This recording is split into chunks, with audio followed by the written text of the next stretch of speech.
Have you ever noticed how often female characters in classic literature end up either married or dead by the end of the story? Or why so many of our must read classics lists are dominated by male authors? Today, we're putting on our feminist theory glasses to look at literature in a whole new way.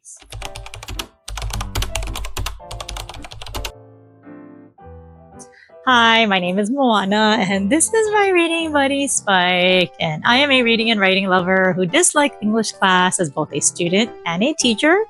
And I am now documenting my journey of rediscovering my love for words. So we're continuing our literary theory series, and today we're exploring feminist literary theory, a powerful lens that completely transforms how we read and understand literature.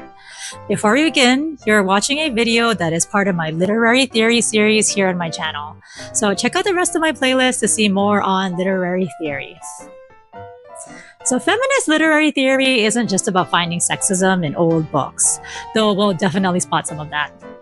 It's about understanding how gender shapes everything in literature, such as who gets to tell stories, whose stories get told, how characters are portrayed, what's considered great literature, and even how we read and interpret texts.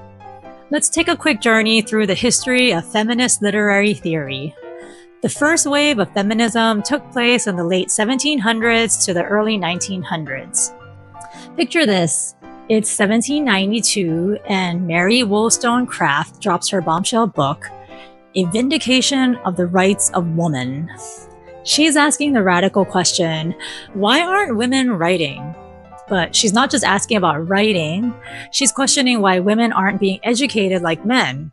At this time, only 12% of published authors were women, and most women wrote under male pen names. So for example, the Bronte sisters wrote under the names Currer, Ellis, and Acton Bell, which are male names. And at the same time, Jane Austen was published as by a lady, which sounds ridiculous, but that actually happened. So moving on, the second wave happened between the 1960s to the 1980s, and this is when things got really spicy. This is when we see critics like Sandra Gilbert and Susan Gubar write The Madwomen in the Attic in 1979. And they're not just asking why women aren't writing anymore. They're asking, why is the literary canon basically a men's club? What happens to female characters in male-authored books? And why do so many female characters end up either married or dead? They looked at how even when women did write, like Mary Shelley with Frankenstein, they were often pushed to the margins of serious literature. The third wave of feminism started in the 1990s and has continued until this day, and here's where it gets really interesting. Modern feminist critics are like literary detectives with multiple magnifying glasses. They're asking questions like, how does gender intersect with race? How does class affect women's stories? And what about LGBTQ plus perspectives? And how do different cultures view gender in literature? The interesting thing is, each wave builds on the others. We're not just asking anymore, can women write? And of course, we know yes, they can. But we're also exploring how stories change depending on who's telling them and who's reading them. And today, these questions are more relevant than ever. When we see discussions about diverse voices in publishing or hashtag own voices on social media, we're seeing the evolution of these same feminist literary questions. So let's look at some key concepts within feminist theory, starting with the female voice. When Jane Eyre was first published, Charlotte Bronte used a male pen name. Why? Because being a lady novelist meant your work wouldn't be taken seriously. Feminist theory asks, how many other female voices have we lost to history? Another concept is reading against the grain. This means looking for what's not being said. Take Romeo and Juliet, for example. Everyone focuses on the romance, but feminist critics might ask questions like, why is 13-year-old Juliet being married off? Why doesn't she have any say in her future? And what does this tell us about gender roles in society? And then finally, we have the male gaze. Notice how female characters are often described in literature through their physical appearance, in relation to male characters, as prizes to be won, and as symbols rather than full characters. So let's take these concepts and analyze a book together. Let's try it with The Hunger Games. A feminist reading might notice that Katniss breaks traditional gender roles, but she still needs to perform femininity for the cameras. There are also different expectations for male and female tributes. And we might even notice how power and gender intersect in the capital. So now we're going to go into breaking down tropes. Let's go through 4 major female character types that feminist critics love to analyze. Think of these as the greatest hits of problematic representation. Once you see them, you can't unsee them. First, we have the angel in the house trope. Named after a Victorian poem, this is the perfect, pure, selfless woman who lives to serve her family, has infinite patience, never gets angry or has needs, and is basically a saint in a dress.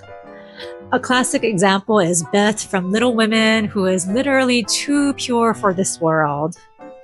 Some modern examples would include all those patient wives in Nicholas Sparks novels who exist just to support their husbands. Next, we have the Madwomen in the attic trope. This is what happens when women reject their proper place. They're labeled crazy and are often literally locked away. They represent suppressed female rage and usually meet a tragic end. One example is Bertha Mason in Jane Eyre, who was literally locked in an attic.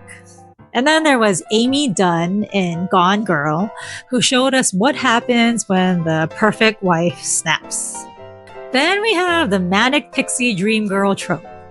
This is a more recent trope, but I feel like we're seeing it everywhere. This character exists solely to help a brooding male hero enjoy life. She's quirky and childlike, has no problems or inner life of her own, and she disappears once her job is done. A great example of this in literature is Clarice in Ray Bradbury's Fahrenheit 451. Clarice does things that are thought of as crazy, such as standing in the rain and playing with dandelions. Her role in that story is basically to be a contrasting character to the serious male lead and show him a fun, whimsical side to living. Once she does that, she's out of the story. Then we have the femme fatale trope. This is the dangerous seductress who uses her sexuality as a weapon, threatens male power, usually gets punished for it, and is both desired and feared. Interestingly, Amy Dunn from Gone Girl also fits this trope because she uses her sexuality to seduce men and then she kills them. So here's the mind-blowing part. These tropes aren't just lazy writing. They're like a mirror showing us what society fears about women. The angel shows fear of women having their own desires. The Madwoman shows fear of women's anger and rebellion. The manic pixie shows fear of women's complexity. And the femme fatale shows fear of women's power. But the good news? Modern writers are actively subverting these tropes. Circe by Madeline Miller flips the femme fatale narrative. Catherine House by Elizabeth Thomas reimagines the Madwoman. Convenience Store Woman by Sayaka Murata challenges the angel stereotype.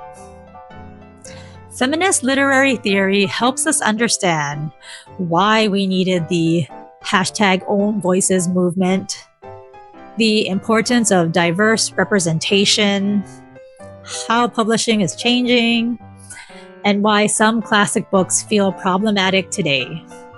Feminist literary theory isn't just academic, it's practical. It helps us recognize harmful patterns in storytelling, appreciate overlooked voices, understand how narratives shape society, and it helps us read more consciously and critically. When reading with feminist theory in mind, we should ask questions like, who has power in this story and why? How are characters limited or empowered by their gender? What's the relationship between gender and class, race, and sexuality? And who's telling the story and what perspective are we missing? So let's address some common misconceptions about feminist theory. Does this mean that we can't enjoy problematic classics? No, not at all. Feminist theory gives us tools to appreciate these works while being aware of their limitations and historical context. Sometimes when I see people complaining about things like sexist roles in books, I get annoyed because I feel like people are trying to tell me that I can't or shouldn't read those books. But when I really think about it, I feel like no book is ever perfect, and there is always going to be something problematic about every single one. That obviously doesn't mean that we shouldn't read any book. It just means that we should be aware of these issues as we are reading. Another misconception, is this just about women's issues? The answer is no. Feminist theory examines how gender roles affect everyone, including male characters and authors. Honestly, for a long time, I believed that feminist theory was only for women and it was about trampling on men. But I think in our rapidly changing society, we're seeing how the ideas around gender do have an impact on all of our lives, no matter what we are.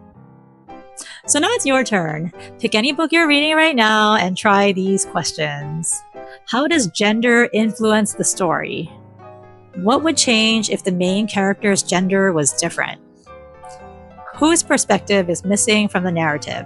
I would love to hear your thoughts in the comments down below. For my next video in this series, we'll be covering Marxist literary theory, where we'll look at how class and economics shape literature. Thank you so much for joining me for this video, and if you enjoyed it, make sure you hit that thumbs up button and subscribe to see more of my bookish content. Until next time, happy reading and see you soon. Bye!